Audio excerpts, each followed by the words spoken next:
للإدارة الذاتية شمال وشرق سوريا الأستاذة فاطمة خليل. أسعد الله صباحكم أيتها السيدات والرفيقات العزيزات، باسمي وباسم الإدارة الذاتية الديمقراطية لشمال وشرق سوريا. بداية نستذكر في هذا الحضور الكريم قامات شهدائنا الأبرار ونترحم على أرواحهم جميعا الذين ضحوا في سبيل أن نحيي هذه اللحظات التاريخية ونلتقي ونناضل دوما نحو السلام والتعايش بين كل المكونات والشعوب بألفة ومحبة. نبارك لكم انعقاد مؤتمركن الأول، هذا مؤتمر مجلس المرأة في المؤتمر الإسلامي الديمقراطي في شمال وشرق سوريا، الذي يعتبر خطوة من الخطوات التاريخية الساعية نحو إظهار حقيقة الإسلام وجوهره الأخلاقي وقيمه الإنسانية ليكون قادراً على تمثيل دوره المهم في بناء مجتمع أخلاقي بكل مجالاته بما فيها السياسية بشكل متكامل، بحيث يكون للمرأة دورا هاما في هذا البناء.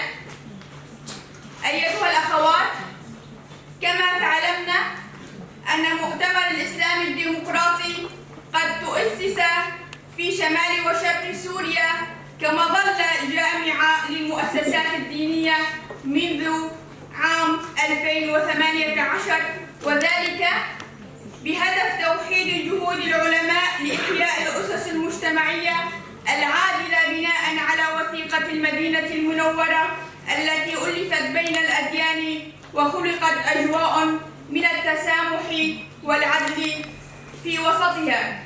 المنطقة أجمع ونخص الذكر المرأة المناضلة في شمال وشرق سوريا انعقاد هذا الكونفرنس، وكلنا ثقة بأن يرسخ هذا الكونفرنس أواصر المحبة بين المجتمع ويكون انطلاقة متينة نحو تحقيق الحرية والعيش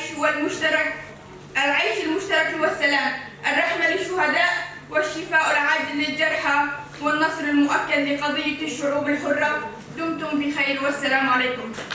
الآن رسالة لجنة الشعوب والمعتقدات تقرأها لنا الأستاذة أميرة العزة.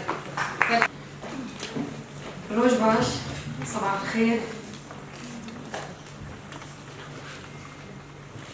إلى كونفرنس مجلس المرأة في مؤتمر الإسلام الديمقراطي. بسم الله الرحمن الرحيم. بداية نهنئ جميع النساء المشاركات في الكونفرنس ونقف إجلالا وإكبارا لشهدائنا الأبرار، ونتمنى النجاح والموفقية لهذا الاجتماع بجهود كل العضوات، وأن يعود بنتائج مثمرة لمجتمعنا. يعيش عالمنا أزمة روحية ومعنوية كبيرة، ويعد السبب الرئيسي لهذه الأزمة بالدرجة الأولى إلى فقدان البشرية لكل القيم المعنوية نتيجة ما تفرضه الحداثة الرأسمالية من الحياة المادية وما تنشره من ثقافة الاستهلاك.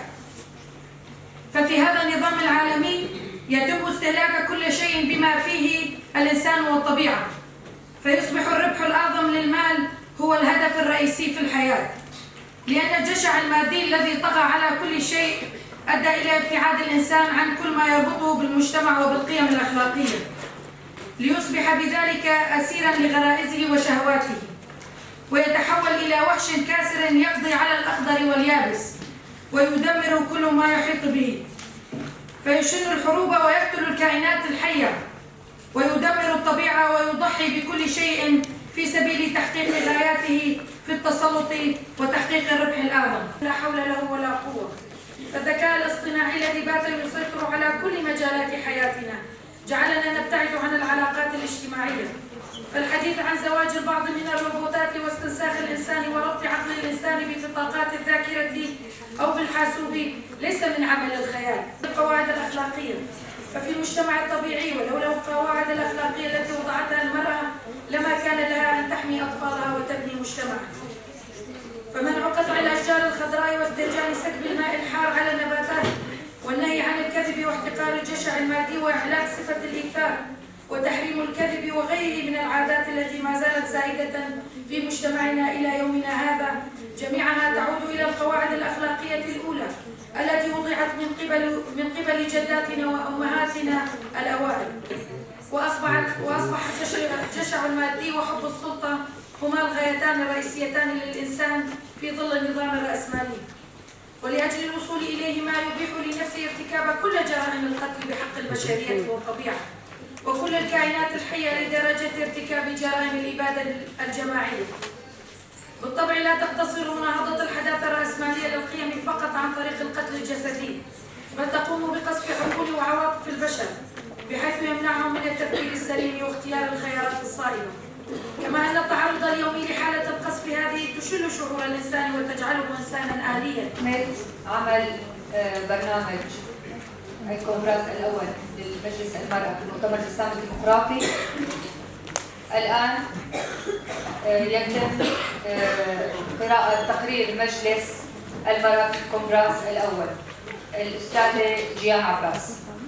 کنفرانس یکمی مجلس آجری کنفرانس نامه دموکراتیک بعد داویا سال 2023 ام کنفرانس اقوال داخل مساله که تجی تبوشین بدون فهش سال کوتی سال بعد کوت تجی شرف کردن بود به هریمه وجمش را شرف کردن دقامن و هیلوامن نتو دولت سردستی سیستم مدرنتای سرمایه‌دار سدم شرف کردن سالن داوینن بجيرك داويش تتصالى بستان لهمبرش مندي برجواندي بوليتيكين سيستمات نسلادات لبرعاف ورامان وفلسفة كانوا بيشخص كل همبر بوليتيكين سرمایه‌داری ين تجار وفكر رادرسته وش بستريكن وش جنن وشلات عناوين تباهي مروقعي وهل خار خزاء وخيبت بستريك عجورة جراسرية الآخرين لو ما هذه السرمایه‌دار تساعد لبرعاف وده هموم رباهي شوارع كرن أدمان وبحفار الفرع كرنا كبلان أبنتوي لسر درعه هنادن أبي سوبر صالح سؤال كنترول تسجيل أجرانكري لسر برتي درعه أمري على ذات الدوام هذه السرمایه‌داری جلوبال بهر آوائها وجدت كوري برتي وجلام جهات كتبين شبكه جرمانوي تدرسن بيجومان بجارة آزادية جن بجارة هريكو هذه السرمایه‌دار ين خودی شمالیه که باب سالاری جد درسن حسابان دکن و باش تیزانی خو آزادی شمالیه باب سالاری بگورن آزادی خواز و مافدار و آزادی خواز با عاشقی خواز با امبر قدامنا چیده گایه کمین جد سالة بیست یگان و دچن سالة کوری بر آب هوی سالة آزادی جن بناب دکن لی مخابن پرسگره جن جواکی دوی سال دجی چهار سر نبود. بروباش وی پرسگره کنجیانا جواکی بگشتی. بتایبت پرسگره کنجن زرانتر بون. جن دنابا جواکی ده یا هری ایش و آزاران جشر و پرچونان دکشینه. او شر و پرچونه لیسر برجواندی نشمدیه باق سالاری که هر ده نظام سر ایشیا وان دکه و جن ایشا وان جن ایشه جوان دکشینه. دوی سال ده بدن آجن و ما فیلمولیان خوزایی امروید بن ایشین جوار دنه و دستکتین جنان ین جواکی سیاسی جهر دمی بهتر بن ایشان دنه. ام ایشین جوار ببخت لسر جنان آلوزی کافسی قدر دکه و لوشین جیانا جواکی بلستر دکه. وان ایشان زیان دهان دیا اخلاق جواکی و ایدی مدرسی لسر جیانی بفهره. حركة هلال زيري لثقافة المرأة شمال وشرق سوريا نبارك لكم الكونفرنس الأول لمجلس المرأة في المؤتمر الإسلامي الديمقراطي لشمال وشرق سوريا، ونتمنى لكم دوام التقدم والاستمرار والنجاح الدائم لدور المرأة في جميع ميادين الحياة بفكر وذهنية المرأة الحرة.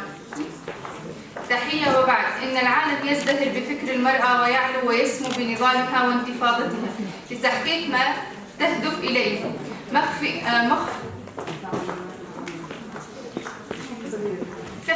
فهي اللبنة الأساسية والبناءة في المجتمع. باسمي واسم مجلس المرأة في مؤتمر الإسلام الديمقراطي ناحية الشدادي أبارك انعقاد الكونفرنس الأول لمجلس المرأة في مؤتمر الإسلام الديمقراطي لشمال وشرق سوريا.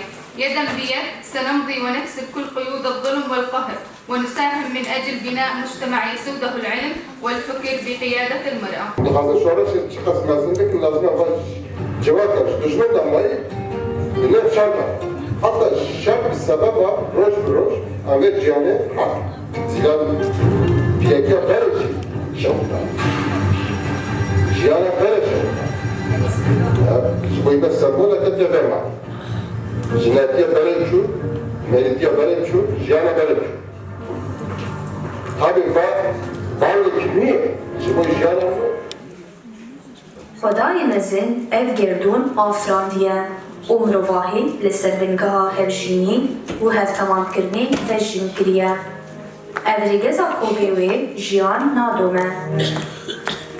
Yek ji wêneyên hevjiyana ku Xwedayê mezin afrandiye ku Xweda di Qur'ana pîroz de dibêje ey mirov bi dûv Xweda debin. Jiya Eynûma Elîş kotê de jin bi qasî hêzamê û gelek caran jê pêstir diyar dibe. Ew meteorolojî ku di pirtûkên pîroz de weke meteorolojiyên bavên destpêkê bûn. Ji ber ku ol ji ba Xwedayê mezin e û ne ji ba mirovan ye, ew dadwer û weke nêzî hemû mirovan dibe, bê cudahiya zayendî û etnîkî. Lê dîroka mirovahî û şaristaniyê ya beriya olên yek Xweda diyar dike ku jin li ser destê zilam rastî şikestinekê hatiye. Êdî bûye li desta zilam û zordariya hişmendiya bavîksalarî. Ev serdestiya bavîksalarî û awayekî canak bandorekî nêrî li ser pêkanîna olên esîmanî kiriye piştî demekê ji nirna pêkenveran. Li destpêka Îslamê de em jinê her dem amade dibînin li kêleka Hezretî Muhemed. Ku li Hezretî Xedîca ba ya ku mîna mirtarên Hezretî Muhemed bû, İslam bi wê lezbûn û xurtbûnî belav nedibû. Her wiha mirola Hezretî Aîşe ku ber hebîsên pêxember yên piştrastirîn li ser zimanê wê gihîştine me. Dîsa Ebu Seleme ku şêwirmenda Hezretî Muhemed bû di pir mijaran de. Li dîroka Îslamê de bir wêne û bûyerên ku diyar dikin bê çawa desthilatdarî û zordariya hişmendiya bavîksalarî serdestî rêgezên Îslamî bûne, bi taybet di mijara jin de. Ji serdema Emewiyan û hedîsên qeris bigirin û her wiha şîroveyên bavîksalarî ji ayetên Qur'ana pîroz re heta bibêjin zabûn û nêrînên mezhebî ku her çar îmam li ser wan li hev nedgirin. Ji ber van sedeman jin heta roja îro rastî kuştin, zilim û zoretê bi navê Îslamî û fetweyên oldaran. Meclisa jin di Kongreya Îslama Demokratîk de saziyekî olî û civakî ye. Li ser hîma dadweriya civakî û wekeviya jin û mêr li ser bingeha jiyaneke hevbeş ava bûye. Meclis kar dike bi armanca bilêtkirina asta hişmendî û ramana jinê û bihêzkirina rêxistina wê, da korola xwe ya rastekîn û çalak di ola Îslamê de bilîze. Evreta xwezayî ji afrandina mirovahiyê ji mê û nêran, yardeya hevjînî û hevtemanskirina ku jiyan bê wan nabe. Destpê برقية باسم الحوزة الدينية الزردشتية باسم أهورا مازا العظيم وباسم زردشت النبي الحكيم. تعتبر قضية المرأة وما آل إليه وضعها في الواقع المعاصر من أهم التحديات التي تواجه الديانات السماوية نظرا للأدوار المهمة التي باتت تلعبها المرأة أو التي صارت تطالب بها، وهو ما ولد جدلية كبيرة حول مكانة المرأة ودورها في البناء الحضاري للأمم في موضوع الديانات السماوية وغير السماوية، حيث تبين للجميع أن الديانات السماوية والديانات الوضعية بريئة كل البراءة من الظلم والازدراء التي تعرضت له المرأة، وأن سبب ذلك هو أما طغيان الأعراف الاجتماعية على الشرائع السماوية وغير السماوية أو الفهم السيء لمعانيها. والدين الإسلامي جاء لتكريم المرأة بما سبق به الأولين ولم يدركه فيه الآخرون. نتمنى بكونفرانسكم اليوم أن يكسر الصورة النمطية عن المرأة المتدينة وأن يحقق النجاح والمضي قدما في خلق مجتمع أخلاقي إنساني ديني ديمقراطي. السروان هدى باسم ممثلة الديانة الزردشتية في سوريا. برقية التهنئة باسم كلية العلوم الدينية في جامعة روجافا.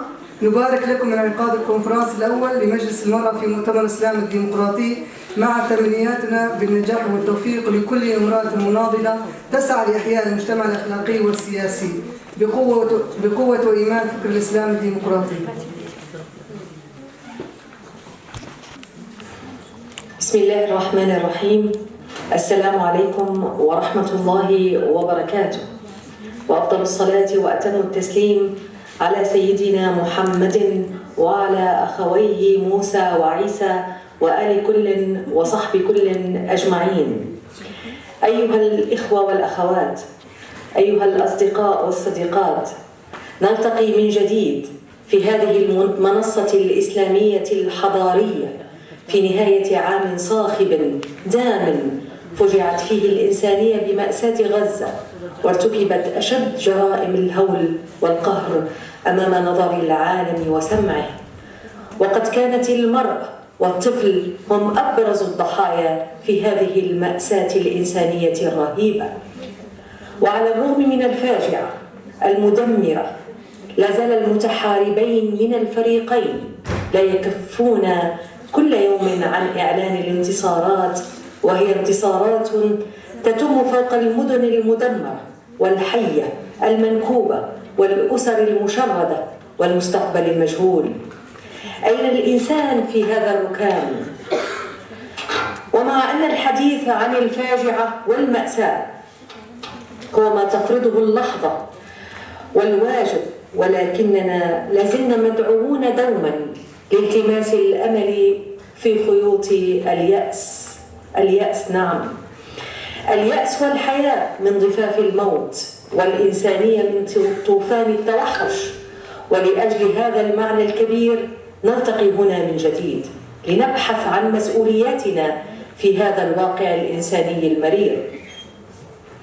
ومع أن الحديث له شجون مختلفة، ولكن يجب القول أن المآسي الجديدة أعادت من جديد معاناة المرأة التي تدفع الثمن الأكبر في هذه النزاعات، وتحتاج دوما للرعاية والتمكين والبحث عن إخراجها من هذه الصراعات.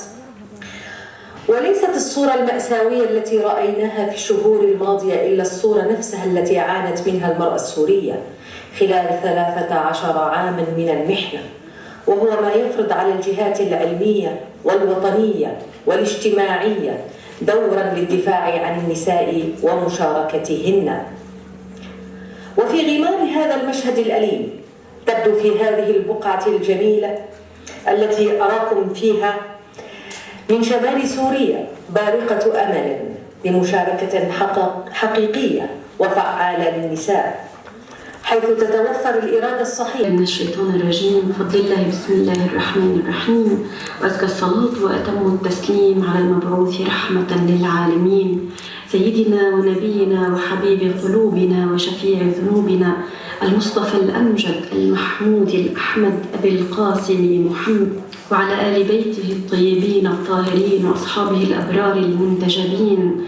السلام على روح الحياة، السلام على الصديقة الطاهرة بضعة الرسول المصطفى وريحانته، سيدة نساء العالمين من الأولين إلى الآخرين، السيدة فاطمة الزهراء عليها السلام، ونحن في أيام ولادتها المباركة وأيام شهادتها كذلك. السلام عليكن سيداتي الكريمات المجتمعات المؤتمرات تحت هذه المظلة النسوية الرائعة في منطقة عزيزة وكريمة في شمال وشرق سوريا. في الحقيقة كثر من ناقش الجدلية الإسلامية وجدلية المرأة في هذا العالم، وقد أعطيت المرأة على مدى التاريخ تعريفات متعددة ووضعت في مواضع متعددة. اليوم حان الأوان وحان الوقت لكي تكون المرأة هي الفعل كما أرادها الله عز وجل، وليس رد فعل على تصنيف هنا أو هناك. لا شك ولا ريب سيداتي الكريمات أن الإسلام قد أنصف المرأة وأعطاها مكانتها، وإذا أردنا أن نعدل بحق المرأة فعلينا أن ننظر بنظرة متفائلة إلى روح الحياة، إلى روح القرآن الكريم، لكي نتزود منه ونخرج من دائرة التعريف بالذات ودائرة الأنا ودائرة التصالح مع الذات إلى الفضاء الأرحب، إلى فضاء الإسلام العظيم. يقول الله عز وجل في كتابه الكريم: بسم الله الرحمن الرحيم، وكذلك جعلناكم أمة وسطا لتكونوا شهداء على الناس ويكون الرسول عليكم شهيدا. صدق الله العلي العظيم. دار نقاش سيداتي على مدى التاريخ وبين علماء الاجتماع حول سؤال: صل على محمد وآل محمد وعجل فرجهم. أبارك لكن أخواتي العزيزات لانعقاد هذا المؤتمر الأول لمجلس المرأة في الإسلام الديمقراطي في شمال وشرق سوريا. يشرفني كثيرا أن أنضم إليكن في هذا المؤتمر المبارك الذي أسأل الله سبحانه وتعالى لأعماله التوفيق والنتائج الفضلى إن شاء الله. هذا العنوان الذي يتناوله المؤتمر وهو بقوة إيمان وفكر الإسلام الديمقراطي سنعيد إحياء المجتمع الأخلاقي والسياسي. بالحقيقة بالتوقف عند هذا العنوان الهام جدا، والذي يمكننا أن نقول بأنه يعطينا الإشارة لكي نتوسع بالعناوين التي من الممكن أن نشارك فيها في هذا المؤتمر المبارك وغيره من اللقاءات ومن الجلسات البحثية التي يمكنها أن تعطينا الفرصة للتعبير عن العديد من المواقف أو المداخلات التي من شأنها إن شاء الله أن تغني هذا النوع من اللقاءات. لذلك أسأل الله سبحانه وتعالى أن يوفقني لكي أقدم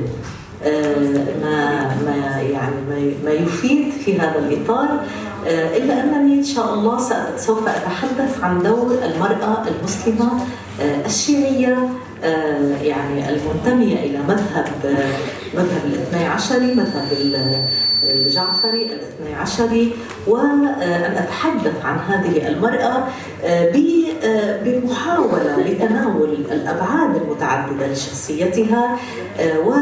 واسمحنا لي أن أبتدئ بالحديث يعني كما يقال بخلفية تاريخية أو زمنية، وأنطلق بالحديث قليلا عبر الزمن وطبعا سأتوقف عند نموذج نسائي، ويعني نموذج نسائي إن شاء الله هو عالمي وتاريخي، وهو نموذج السيدة فاطمة الزهراء سلام الله عليها. إذا بالحديث عن المرأة الشيعية، نحن ابتداء نتحدث عن المرأة المسلمة بكل الأحوال، إذ أنه لا فرق يعني عندما تنتمي المرأة المسلمة المرأة إلى الإسلام، فهي تأخذ من روح الإسلام، من تعاليم الإسلام، من الفكر الإسلامي، من الفكر الإسلامي والعقيدة الإسلامية لتنطلق بحياتها. نحن نعلم بأن الإسلام قد كرم المرأة وقد أعطاها المنزلة العالية، ويعني كما تحدث الرسول صلى الله عليه وآله وسلم نبي الله محمد، فوصف المرأة فقال: المرأة ريحانة وليست بقهرمانة. يريد الرسول صلى الله عليه وآله وسلم أن يشير إلى المرأة باعتبارها ريحانة، ونحن نعلم بأن الريحانة تلك النبتة الطرية الغضة ذات الرائحة الجميلة، شبهها بالريحانة نتيجة إذا صح التعبير نظرة الإسلام لهذه المرأة، أي أنه يريد أن يكرمها. وبالتالي بطبيعة الحال تكريم الإسلام للمرأة لم يكن تكريما نظريا، بل اقترن هذا التكريم النظري من خلال التربية، إذا صح التعبير التربية للأنثى. ونحن نعلم كمسلمون أو كمسلمين بأن الإسلام أتى ليكرم المرأة في الزمن الذي كانت الجاهلية يوئدون الأنثى في التراب وهي حية، أي يقتلونها أو يدفنونها